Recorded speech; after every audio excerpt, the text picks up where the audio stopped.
Hello बच्चों, कैसे हैं आप सब। अब मैं आपके सामने फिर से हिंदी का ये वीडियो लेकर आई हूँ। हिंदी के आंसर की आपको क्लियर करनी थी, इसलिए आप सब अपना अपना पेपर लेके आ जाइए और शुरू करते हैं कि आपकी कहाँ कौन कौन सी गलतियाँ रहीं और कौन से प्रश्न आपके सही हुए हैं। तो जो भी मन में डाउट रह गए हैं प्लीज़ उसको इस वीडियो में आके समझिएगा। तो स्टार्ट करते हैं। देखिए हिंदी में क्या होता है कि आपको 4 गद्यांश दिए जाते हैं, ठीक है। 4 पैरा दिए जाते हैं, उन गद्यांशों से ही आपको 5-5 करके क्वेश्चंस दिए जाते हैं और उन क्वेश्चंस का जो आंसर होता है ना वो आपको उन गद्यांश में ही मिलता है, ठीक है। अगर पहला गद्यांश है तो उसमें से जो 5 क्वेश्चन है तो उसी से उससे रिलेटेड क्वेश्चन होंगे और उसके आंसर भी आपको उसी में मिलेंगे। तो चलिए अब मैं स्टार्ट करती हूँ। सबसे पहला क्वेश्चन देखिए, मेरा करने का जो तरीका है मैं वो आपको बता रही हूँ। वो क्या है,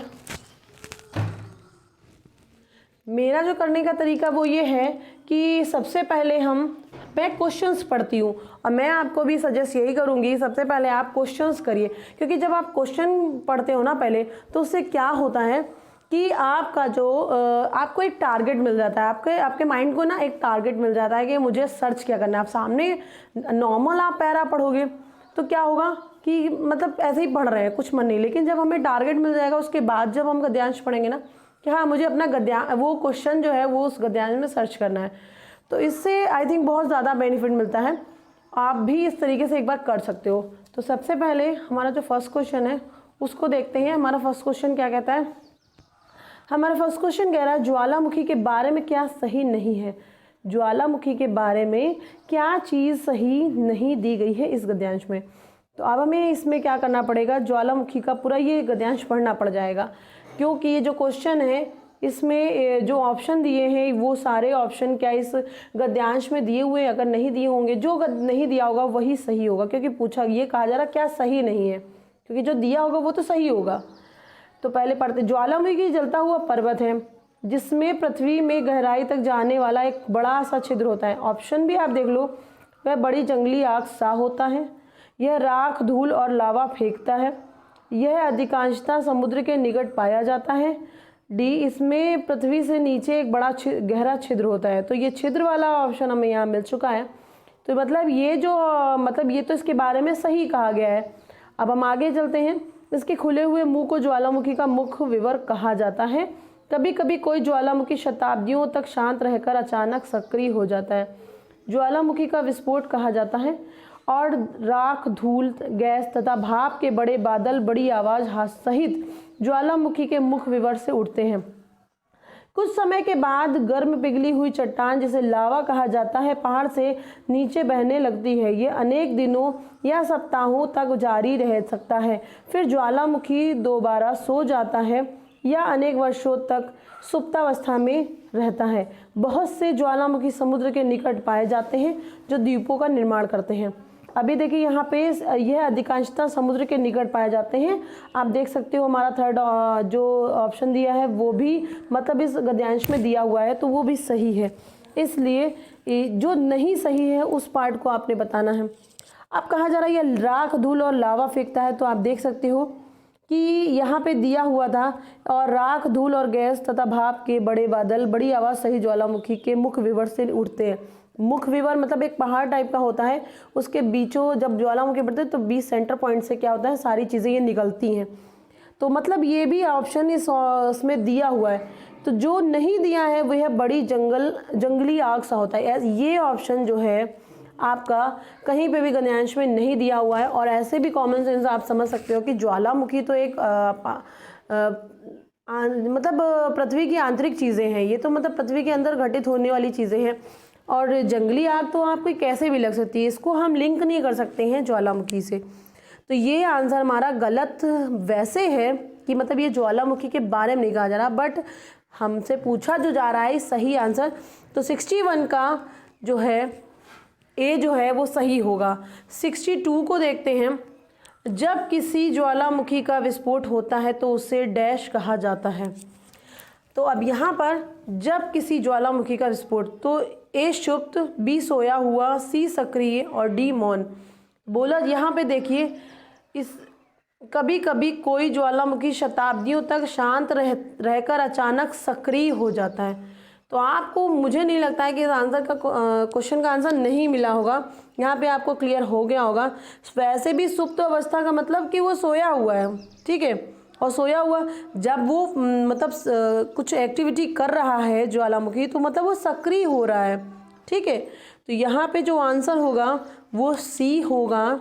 मौन भी, ये दोनों एक दूसरे, ये तीनों तो एक दूसरे के पर्यायवाची हैं, इसलिए ये तो हो ही नहीं सकते। सक्रिय मतलब एक्टिव है, वो एक्टिव हो गया है, इसलिए हमको सही आंसर जो होगा हमारा 62 का सी होगा। पहाड़ से नीचे बहने वाली लावा डैश अवस्था में होती है। अभी देखो, ये गद्यांश में आपको नहीं मिलेगा। गद्यांश में क्यों नहीं मिलेगा? क्योंकि लावा की बात की जा रही है, मतलब यहाँ पे भी यही दिया गया है गद्यांश में भी कि लावा जो है कहाँ, ये रहा आपको, जिसे लावा कहा जाता है, पहाड़ से नीचे बहने लगती है। तो आप देखिए, बहने वाली चीज़ आपको, आप वैसे भी कॉमन सेंस लगाते कि ठोस, अब यहाँ पे ऑप्शन में दिया ठोस, क्या कोई चीज़ ठोस चीज़ बहती है? नहीं। क्या वाष्प, कोई जो आपकी ये जो वाष्प है, गैस चीज़ें हैं, वो कभी क्या बहती हैं? गैसी चीज़ें भी आप उनको देख ही नहीं सकते हो, स्मेल कर सकते हो, लेकिन आप उनको देख थोड़ी ना सकते हो, तो ये बह रही है थोड़ी ना पता चलेगा। पर द्रव्य फॉर्म में कोई भी चीज़ होगी, लिक्विड फॉर्म में होगी, वही तो चीज़ बहेगी। तो जो हमारा सही आंसर होगा वो द्रव्य होगा, ठीक है। इसलिए 63 का जो है वो बी ऑप्शन सही होगा, ठीक। द्रव्य अवस्था की चीज़ें, लिक्विड फॉर्म में जो चीज़ें होंगी, पानी, तेल, इस तरह से दूध है, तो ये सारी चीज़ें क्या होंगी? बहेंगी। वैसे ही लावा जो होता है वो लिक्विड फॉर्म में होता है, बाद में वो अपने फॉर्म्स चेंज करता रहता है, लेकिन स्टार्टिंग में जब वो फटता है ज्वालामुखी, तो लावा जो है बहने लगता है। इसलिए शांत का यहाँ पे विलोम डैश है, शांत का विलोम। अब यहाँ पे देखिए दिया हुआ है साफ साफ, कभी कभी कोई ज्वालामुखी शताब्दियों तक शांत रहकर, मुझे नीचे करना पड़ेगा थोड़ा सा, क्या दिया है ये देखिए, कभी कभी कोई ज्वालामुखी शताब्दियों तक शांत रहकर अचानक सक्रिय हो जाता है, अचानक सक्रिय हो जाता है। तो शांत का यहाँ पे विलोम क्या दिया हुआ है? सक्रिय, साफ साफ दिया हुआ है। और फिर निश्चल, सुंदर, स्थिर, ये तो इसके कहीं से भी लिंक ही नहीं बैठ रहा है, निश्चल नहीं कहा जाएगा। हाँ, निश्चल मतलब कि एक आप कि ये बहुत व्यक्ति निश्चल भाव का है, मतलब बहुत ही अच्छा व्यक्ति है, इसके मन में कोई छल कपट नहीं है, तो निश्चल। पर सुंदर, सुंदर से तो शांत का कोई लिंक ही नहीं है। स्थिर, अब शांत चीज़ है कोई चीज़, जैसे कोई भी बच्चा है शांत होके बैठ गया, स्थिर होके बैठ गया ना, तो ये तो इसका पर्यायवाची हो जाएगा। बट सक्रिय मतलब एक्टिव हो गया, बच्चा शांत बैठा था वो सक्रिय हो गया, ठीक है। तो सक्रिय is the right answer, D 64 का डी आंसर सही होगा। 65 में अनुच्छेद में प्रयुक्त सहित का अर्थ डैश है, सहित का अर्थ, तो आप देख सकते हो, मैं पढ़ रही थी, अनुच्छेद में प्रयुक्त सहित का अर्थ है। सहित का अर्थ क्या होता है? सहित का अर्थ आप यहाँ देख सकते हो, यहाँ पे दिया है, यहाँ पर दिया है, कहाँ पर दिया था? इसे ज्वालामुखी का विस्फोट कहा जाता है और राख, धूल, गैस तथा भाप के बड़े बादल बड़ी आवाज़ सहित, यहाँ पर दिया इसे ज्वालामुखी का विस्फोट कहा जाता है और राख, धूल, गैस तथा भाप के बड़े बादल बड़ी आवाज़ सहित ज्वालामुखी के मुख विवर से उठते हैं। यहाँ पर दिया है साफ साफ कि ये ज्वालामुखी का विस्फोट कहा जाता है और राख, धूल, गैस तथा भाप के बड़े बादल बड़ी आवाज़ सहित ज्वालामुखी के मुख विवर से उठते हैं। तो ये सहित का मतलब आपको समझ में आ गया होगा कि मतलब ज्वालामुखी के साथ में, है ना, क्या क्या आ जाता है? राख, धूल, गैस, ये सारी चीज़ें जो होती हैं वो उसके साथ में आती हैं। तो के साथ तो यहाँ पर बोला जा रहा है अनुच्छेद में प्रयुक्त सहित जो शब्द का अर्थ क्या होगा? तो सहित का मतलब आप समझ में आ गया होगा आपको कि के साथ, ठीक है। ये सारी चीज़ें ज्वालामुखी के साथ पीछे से नहीं आती हैं, घटित नहीं होती है, निरंतर नहीं रहती है, इनके साथ ही ये सब आता है। तो 65 का ए आंसर जो है वो सही होगा। आई थिंक आपको यहाँ तक ये गद्यांश के कुछ आंसर समझ में आ गए होंगे। 61 to 65 तक का पहला गद्यांश जो था उसके ये आंसर मैंने पुटअप कर दिए। अब हम चलते हैं सेकंड गद्यांश की ओर। हमारा सेकंड गद्यांश ये रहा। सेकंड गद्यांश में हम पहले फिर वही काम करेंगे। सबसे पहले क्वेश्चन पढ़ेंगे। 66 नंबर जो क्वेश्चन है, हम डैश तरह का काम करते करते ऊब जाते हैं। ए भिन्न भिन्न, बी पृथक, सी समान, डी अलग। अब इसको हम गद्यांश में सर्च करेंगे। एक ही तरह का काम करते करते हम कभी कभी ऊब जाते हैं। अब यहाँ पर दे दिया गया एक ही तरह का, एक ही तरह का काम, तो एक ही तरह का, देखो भिन्न भिन्न का तो मतलब होता है अलग अलग, पृथक का मतलब भी होता है अलग अलग, अगर आपको पता, और अलग तो है ये सही, ये तीनों जो है पर्यायवाची हैं। पर समान का जो अर्थ होता है मतलब एक जैसा काम, एक जैसा काम। जैसे बहुत लोग होते हैं ना, रोज़ दाल, वही एक जैसी दाल, वही एक जैसी दाल खा खा के ऊब गए, तो जस्ट वही सेम चीज़ हम करते करते रोज़ ऊब जाते हैं। तो 66 का जो आंसर होगा वो सी होगा, समान। ठीक है, आगे चलते हैं। देखिए मैं गद्यांश नहीं पढ़ रही हूँ, उससे आपका टाइम का जो होता है ना वो मैनेजमेंट बिल्कुल सही रहेगा। कुछ मनोरंजन करने के बाद हम अपना काम डैश कर सकते हैं। कुछ मनोरंजन करने के बाद हम अपना काम डैश कर सकते हैं। ए समाप्त, बी पूर्ण, सी बंद और डी पुनः आरंभ। अब इसके लिए हम फिर से गद्यांश पढ़ लेते हैं। यहाँ तक का हमने पढ़ा था तो यहाँ कुछ भी नहीं दिया था, आगे पढ़ते। इससे हमारी कार्य क्षमता कम हो जाती है, इसलिए हमें मनोरंजन द्वारा स्वयं को तरोताज़ा करना चाहिए।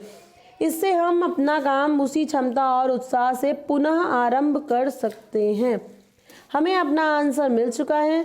हमारा आंसर है कि कुछ मनोरंजन, मतलब थोड़ी देर अगर हम मनोरंजन कर लेते हैं तो क्या होता है कि हम अपना काम क्या होते हैं, अगर हम उस काम से ऊब रहे हैं तो हमें पुनः आरंभ करने में इजी रहेगा। ठीक है, हम उसको फिर से करेंगे तो हमारा जो माइंड है ना वो और उसको अच्छी तरह से करने की कोशिश करेगा। कहते हैं ना, थोड़ा रेस्ट ले लो, थोड़ा सा आप मनोरंजन करो, भजन सुन लो, गीत सुन लो, तो आप थोड़ा सा रिलैक्स हो जाओगे। माइंड को रिलैक्स करना भी बहुत ज़रूरी है। ये हमारा रिलैक्स करने का की प्रक्रिया रहती है। ये इस तरह से हम किस किस तरीके से, बहुत लोगों का अलग अलग तरीका होता है, कोई गाने सुनने लगते हैं, कोई कुछ। तो यहाँ पे कि जो भी मनोरंजन करता है, सबका मनोरंजन करने का तरीका, तो उसके बाद जब वो पुनः काम आरंभ करता है तो उससे क्या होता है, उसका काम बढ़िया सा चलता है। तो 67 का डी आंसर जो है वो सही होगा। 68 में चलते हैं। 68 हंसने से हमें डैश दूर करने में मदद मिलती है। एक केवल आनुवांशिक बीमारियां। अब देखिए, आनुवांशिक बीमारियों का मतलब पहले पता होना चाहिए। आनुवांशिक बीमारियां मतलब जो हमें अपने पेरेंट्स से मिलती हैं। ठीक है, आनुवांशिक बीमारियों का मतलब होता है जो हमें अपने पेरेंट्स या हमारी जो हमारा फैमिली है ना उसके द्वारा जो हमें बीमारियां मिलती हैं। क्या उस हंसने से वही बीमारियां ठीक होती हैं? तो ऐसे ही अगर आप देखो तो ये नहीं हो सकता है। यहाँ पे तो गद्यांश ना भी पढ़ो तो समझ में आ रहा। अवांछित तनाव मतलब बिना मतलब का कोई भी तनाव लेके आप बैठे हो तो आप क्या हो, तो हाँ बिल्कुल ये काफ़ी हद तक ठीक लग रहा है। बट हम तीसरा ऑप्शन और चौथा ऑप्शन भी पढ़ेंगे कि क्या है। केवल अप्रत्याशित समस्याएं, मतलब कभी भी जो समस्याएं आ जाती हैं ना वो समस्याएं, नहीं नहीं ऐसा भी नहीं है। विषाणु जनित बीमारियां मतलब जो वायरस से होती है ना, क्या वो भी बीमारियां हंसने से ठीक होती है? जी नहीं, बिल्कुल नहीं। तो ये भी नहीं हो सकता। फिर भी हम इसकी अपनी तसल्ली के लिए गद्यांश में आपको ये चीज़ दिखाते हैं कि हमारा आंसर सही निकल के आ रहा है कि नहीं। यहाँ तक हम पढ़ चुके थे। तनाव या चिंता हमारे स्वास्थ्य के शत्रु हैं। हंसना अवांछित तनाव या चिंता को दूर करने की सबसे अच्छी दवा है। अवांछित तनाव आपको मिल गया होगा, जो कि बी ऑप्शन में दिया है। 68 का B option is the right answer. पुनः आरंभ करने का अर्थ है, पुनः आरंभ करने का अर्थ है ए वापस ले। देखिए अब इसके लिए तो मुझे नहीं लगता आपको गद्यांश पढ़ने की ज़रूरत भी है। वापस लेना, किसी से हम कोई चीज़ वापस लेते हैं तो क्या हम उसको पुनः आरंभ करना कहते हैं? जी नहीं। फिर से शुरू करना, जी हाँ, अगर कोई काम हम फिर से शुरू कर रहे हैं तो हम पुनः, पुनः मतलब होता फिर से वो काम शुरू कर रहे हैं। समाप्त करना, जी नहीं। रोक देना, नहीं। तो सही आंसर जो है वो बी है। क्षमता डैश का विपरीतार्थक है। क्षमता, अब क्षमता की बात करें, कैपेसिटी की बात की जा रही है ना, तो धारदार इससे कहीं पे भी लिंक करना नहीं। बी प्रभावकारिता, तो प्रभावकारिता मतलब अपने आप प्रभाव किसी पर डालते हो ना, उसकी बात की जा रही है, जी नहीं। और फिर इसके विलोम की बात की जा रही है, तो ये कहीं से भी इसमें अक्षमता, भावपूर्णता, जी नहीं। हमारा आंसर आपने देखा होगा विलोम में कुछ शब्दों में ऐसा होता है कि आ विसर्ग लग जाता है ना, आपने विसर्ग नहीं, उपसर्ग जो है आ लग जाता है, तो क्या होता है ना, वो उसका विलोम बन जाता है। तो यहाँ पे भी क्षमता में अ उपसर्ग जुड़ गया है, जिससे ये अक्षमता बन गया है। तो यही इसका विपरीतार्थक होगा। 70 का सी नंबर जो है वो बिल्कुल सही उत्तर है। तीसरे गद्यांश पे हम लोग चलते हैं। हमारा तीसरा गद्यांश हमसे क्या कह रहा है उसको देखते हैं। हमारा तीसरा गद्यांश ये रहा। अब यहाँ पे फिर वही सेम काम हम करने वाले हैं। सबसे पहले हम क्या करेंगे, क्वेश्चंस पढ़ेंगे। सबसे पहले हम क्वेश्चन पढ़ेंगे 71 नंबर। बाहरी रूप रंग प्रायः डैश है। तो ए धोखा देते हैं, बी सबल होते हैं, सी स्पष्ट होते हैं, डी सत्य होते हैं। तो पहले हम पढ़ लेते हैं। किसी व्यक्ति का आकलन हम केवल उसकी बाहरी दिखावट से नहीं कर सकते। बाहरी रूप रंग प्रायः धोखा देते हैं। तो हमें अपना आंसर मिल चुका है, धोखा देना। ठीक है, बाहरी जो रूप रंग होता है ना, वो हमें क्या करते हैं, धोखा देते हैं। अंदर से वो व्यक्ति कैसा है, ये हमें उसके साथ रह के कुछ दिन उसके साथ समय बिताकर ही पता चलता है। तो ए 71 का ए जो है वो सही आंसर होगा। अभी 72 नंबर क्वेश्चन पे आते हैं। एक ही नज़र में जानना कठिन है। तो एक ही नज़र में हम फिर कुछ के लिए पढ़ेंगे। एक बार देख लेने पर किसी व्यक्ति के सद्गुण या विशेषताएं जानना कठिन होता है। तो आई थिंक आपको यहाँ पे अपना आंसर मिल चुका होगा। तो एक ही नज़र में क्या जानना कठिन है। तो एक किसी का नाम, किसी का पता, किसी के सद्गुण, किसी की आकांक्षा। तो यहाँ पर आप देख सकते हो किसी व्यक्ति के सद्गुण या विशेषताएं जानना कठिन होता है, जो कि हमें सी ऑप्शन में मिल गया है। 72 का सी नंबर जो है वो बिल्कुल सही होगा। अब हम आगे चलते हैं। 73 नंबर क्वेश्चन को देखते हैं। अधिकतर हम किसी व्यक्ति के डैश से आकृष्ट हो जाते हैं।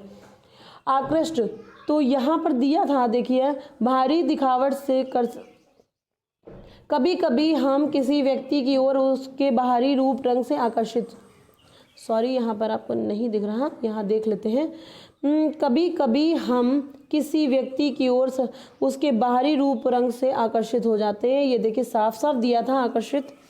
तो आकर्षक जो है नहीं, अधिकतर हम किसी व्यक्ति के डैश से आकृष्ट हो जाते हैं। तो भीतरी दर्शन, जी नहीं। आकर्षक व्यक्ति, जी नहीं। डी का मानसिक शक्ति, नहीं। बाहरी रूप रंग, ठीक है, बाहरी सुंदरता को हम देख के क्या होते हैं, जो डी है। सी नंबर जो है 73 का सी नंबर जो है वो सही होगा। आकर्षक डैश का पर्यायवाची नहीं है। आकर्षक, तो इसका हमें पर्यायवाची ढूंढना है। जो पर्यायवाची यहाँ पे मैं थोड़ा जूम कर देती हूँ ताकि आपको और क्लियर दिखे। हाँ, तो आकर्षक डैश का पर्यायवाची ए सुंदर। कोई चीज़ आकर्षक है तो वो सुंदर भी होगी, ये तो सही है। यहाँ पे पूछा जा रहा नहीं है दर्शनीय। अब कभी कभी हम दर्शन करने जाते हैं या फिर कोई चीज़ देखते हैं, है ना, तो दर्शन करना मतलब क्या, वो बड़ी अच्छी है चीज़, तभी तो हम वो और दर्शनीय का मतलब है कि ये चीज़ बड़ी अच्छी है ना। यहाँ पॉजिटिव वाइब्स आ रही कि आकर्षक का ये तो पर्यायवाची ही है। ये चीज़ प्रिय है, कोई चीज़ प्रिय है तो वो आकर्षक है, तभी तो प्रिय है। बट असुंदर, कोई अगर सुंदर नहीं है, ठीक है, ये तो विलोम है सुंदर का, है ना। तो कोई चीज़ सुंदर नहीं है तो वो क्या है, वो आकर्षक नहीं होगी। तो डी हमारा जो है वो सही होगा। 74 का डी नंबर सही होगा। 75 में आ जाते हैं। 75 वाले क्वेश्चन में बहुत लोग कंफ्यूज हुए हैं। इसको देख लीजिए। वास्तविक शब्द डैश है। वास्तविक शब्द की बात की जा रही है। देखिए यहाँ पे अगर ता प्रत्यय जुड़ जाता, वास्तविकता, तो आपका संज्ञा होता, बट ये संज्ञा नहीं होगा। ये क्या है, ये विशेषण होगा, क्योंकि यहाँ पे जो गद्यांश में दिया गया, गद्यांश के बेस पे हमको देखना होता है ना कि आंसर क्या। तो वो यहाँ पे हम नीचे आपको आके दिखाते हैं। ये देखिए, वास्तविक स्वभाव को जानना चाहिए। किसी व्यक्ति या चीज़ के वास्तविक स्वभाव को जानना चाहिए।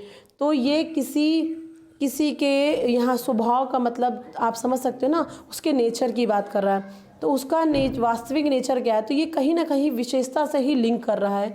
तो ये जो है विशेषण होना चाहिए। सी आंसर जो है, सी ऑप्शन जो है वो सही होगा। ठीक है, 75 का सी। अब हम आते हैं अपने फोर्थ अनुच्छेद पर, गद्यांश पर। फोर्थ गद्यांश क्या कह रहा है इसको देखते हैं। ठीक है, फोर्थ गद्यांश है 76 नंबर जो क्वेश्चन है हम उसको पहले देखेंगे।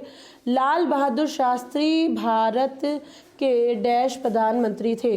तो अभी हमें पढ़ना पड़ेगा द्वितीय, प्रथम, तृतीय, चतुर्थ। वैसे अगर किसी ने प्रधानमंत्री का याद किया होगा जो कि हमारे से सबसे पहले, फिर दूसरे, फिर तीसरे, ये जिसने याद किया होगा उसको पता होगा कि लाल बहादुर शास्त्री जो है द्वितीय प्रधानमंत्री थे। पर फिर भी आपकी नॉलेज के लिए मैं एक बार इसको चेक करके दिखा देती हूँ। लाल बहादुर शास्त्री भारत के द्वितीय प्रधानमंत्री थे, यहाँ पे साफ साफ दिया हुआ है। तो ये देखिए, ये जो गद्यांश था बहुत ही मज़ेदार था, इसमें ज़्यादा कुछ भी टफ नहीं दिया था। तो हमारा 76 का ए जो है वो राइट होगा। 76 का 77 में उन्होंने अपने जीवन में अनेक बाधाओं डैश संघर्ष किया। ठीक है, अब इसके लिए आगे हम गद्यांश फिर पढ़ लेते हैं। उन्हें भारत के श्रेष्ठ राजनेताओं में गिना जाता है, लेकिन उनके आरंभिक जीवन के बारे में बहुत कम लोग जानते हैं। उन्होंने अपनी पढ़ाई पूर्ण करने के लिए अपने जीवन में अनेक बाधाओं के विरुद्ध संघर्ष किया। तो कहा जा रहा है उन्होंने अपने जीवन, यहाँ देखिए साफ साफ आपको दे रहा है कि के विरुद्ध, साफ साफ दे रहा है के विरुद्ध। तो यहाँ पे दिया हुआ है बी जो है वो राइट आंसर होगा। उन्होंने अपने जीवन में अनेक बाधाओं के विरुद्ध संघर्ष किया। देखिए बिल्कुल साफ साफ आंसर इसमें मिल रहे थे। इतना बढ़िया गद्यांश दिया गया था, बहुत इजी था। इसमें गलतियाँ करने वाले ने मतलब सोचिए इजी क्वेश्चंस गलत कर दिए, बाकी ये बहुत अच्छा था। 78 नंबर में आप देखिए, वह डैश नेता बन गए।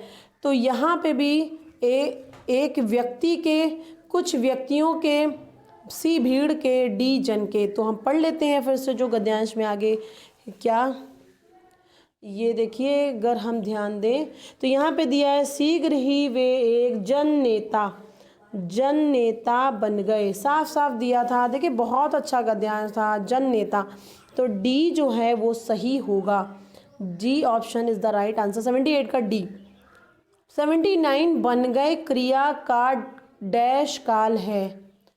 तो बन गए क्रिया डैश काल है। ठीक है, तो ए वर्तमान, बी भूत, सी भविष्य और डी अनिश्चित। तो यहाँ पे थोड़ा सा डाउट है। वैसे अगर देखा जाए कि अगर एक मैं आपको उदाहरण देती हूँ, अगर मैं बोलूँ कि हम अगर मम्मी है, कभी कभी जैसे खाना बन जाता है, रोटी बन जाती है, तो वो बुलाती हैं कि चलो रोटी बन गई है, आओ खाना खाने आओ।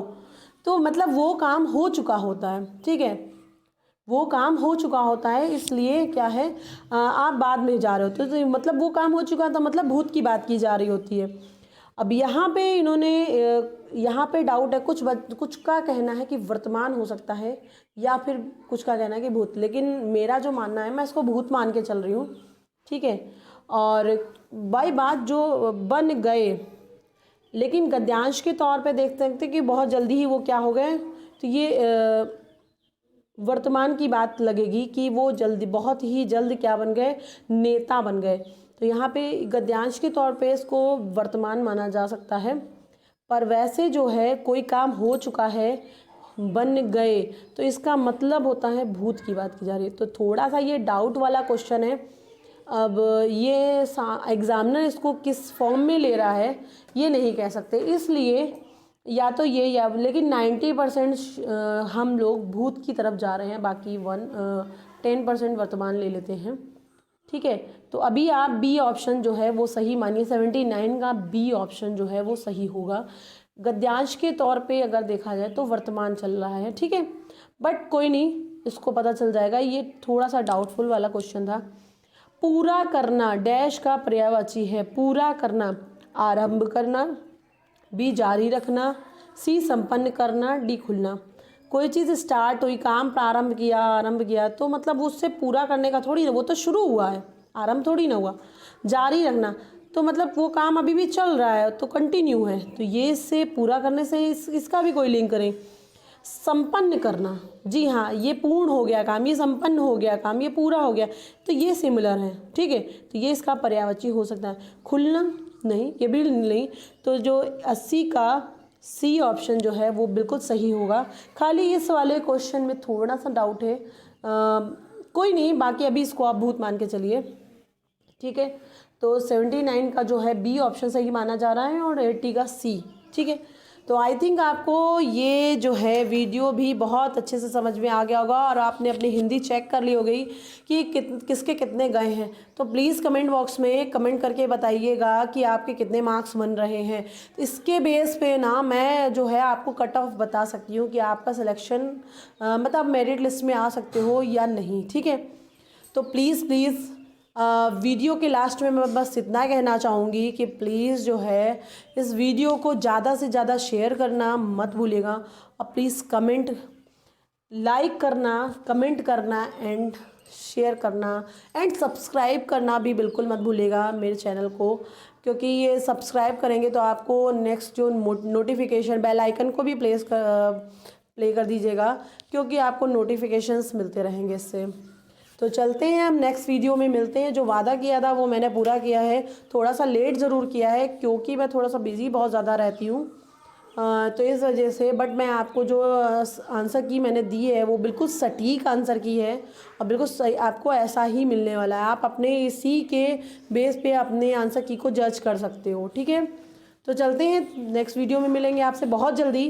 तब तक के लिए अभी हाँ, एक चीज़ और कि अब जो है 29 अप्रैल के हिसाब से मैंने वीडियोस डाले हुए थे कि एग्ज़ाम पैटर्न, बट अब मैं कंटिन्यू अगले जो साल जो एग्ज़ाम होने वाला, जो ये 2023 का सत्र है ना, इसमें भी जिस तरह के एग्ज़ाम मतलब आगे एग्ज़ाम, जिस ये पेपर देखने के बाद एग्ज़ाम पैटर्न समझ में आ गया है कि किस तरह का हो सकता है, तो बिल्कुल मैं वैसे डालने की, अब सारे क्वेश्चंस डालने की और अभी से प्रैक्टिस कराने की पूरी कोशिश करूँगी। तो मेरे चैनल पे ज़रूर आप रहिएगा, तभी आपको मेरे सारे वीडियोस मिलते रहेंगे और बहुत जल्द मिलते रहेंगे, ठीक है। चलते हैं, फिर मिलते हैं नेक्स्ट वीडियो में बहुत जल्दी। तब तक के लिए bye bye and take care.